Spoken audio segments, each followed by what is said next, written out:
तो दोस्तों, आज हम जानेंगे कि 2026 में फिक्स्ड डिपॉजिट के लिए क्या नया नियम जारी किया गया है। दोस्तों, आज हम जानेंगे कि फिक्स्ड डिपॉजिट के लिए क्या नया लिमिट क्या है, टीडीएस ऑन फिक्स्ड डिपॉजिट क्या है और टैक्स को कैसे रिडक्शन करें उसके लिए स्ट्रैटेजी क्या है और एफडी को कैसे इन्वेस्ट करें जिससे हमें ज़्यादा लाभ मिल सके। तो पहले देखते हैं दोस्तों, एफडी का लिमिट क्या है। अभी तो एक फाइनेंशियल ईयर में 10 लाख तक का लिमिट सेट किया गया है। तो 10 लाख के नीचे आपको उसके ऊपर जो इंटरेस्ट लगता है उसके आपको कोई उस पर टैक्स नहीं लगेगा। जैसे कि आप 10 लाख आप कैसे आपको बेनिफिट मिलेगा, अगर आपका 3 बैंक अकाउंट है, एसबीआई में है, पीएनबी में है, एचडीएफसी में है, तो आप इसमें अगर 9 लाख 9 लाख 9 लाख ऐसे करके एफडी करते हैं तो उसमें जो इंटरेस्ट मिलेगा आपको टैक्स नहीं लगेगा। तो उसमें क्या है, only fresh FDs are counted. अगर आपका रिन्यूअल में 20 लाख का कोई एफडी रिन्यूअल हो रहा है तो उसके लिए वो काउंट में नहीं जाएगा, उसके लिए जो इंटरेस्ट मिलेगा उस पर टैक्स नहीं लगेगा। लेकिन जो 10 लाख का नया एफडी आप नए 9 लाख कर रहे हो तो उसके ऊपर ही टैक्स लगेगा। तो कैसे होता है दोस्तों, क्या होता है कि जब आप 10 लाख के ऊपर कभी एफडी करते हैं तो एक रूल नंबर 114E के हिसाब से बैंक को रिपोर्ट करना होता है आईटी डिपार्टमेंट को। तो इनकम टैक्स डिपार्टमेंट उसी हिसाब से आपका जो इंटरेस्ट लगेगा उसको आप जब इनकम टैक्स भरेंगे उसको डिडक्ट कर लेगा टैक्स में।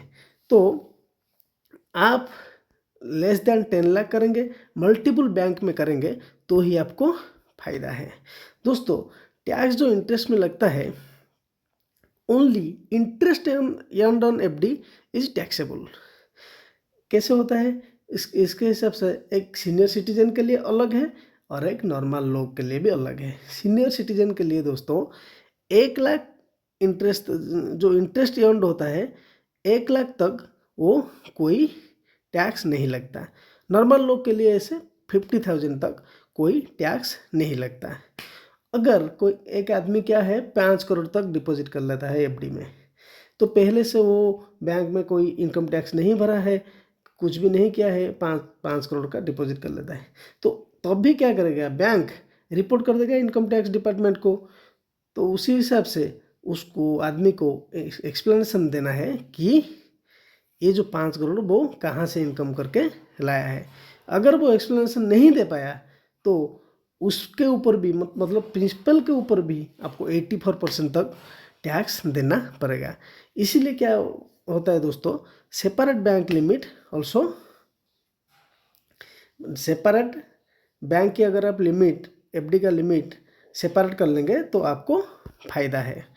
तो उसके बाद क्या है, आप टैक्स से कैसे बचें।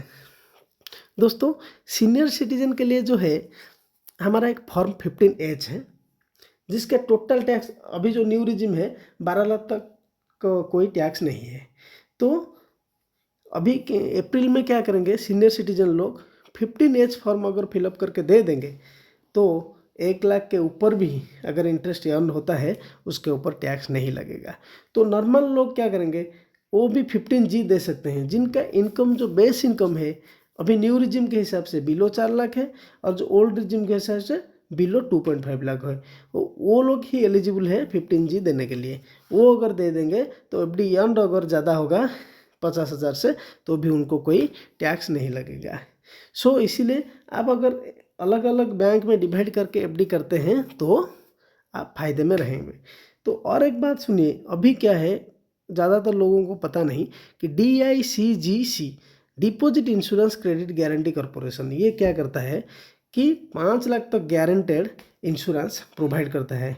तो अगर आप 9 लाख 9 लाख 9 लाख के एफडी किए हैं, 3 बैंक में किए हैं, तो 3 बैंक में अलग अलग 5 लाख का आपको गारंटेड इंश्योरेंस मिलेगा। अगर बैंक में डूब भी गया आपको आपका पैसा का वापसी मिलेगा। दोस्तों, एफडी जो इन्वेस्टमेंट करते हैं तो एक एफडी लैडरिंग स्ट्रैटेजी है दोस्तों।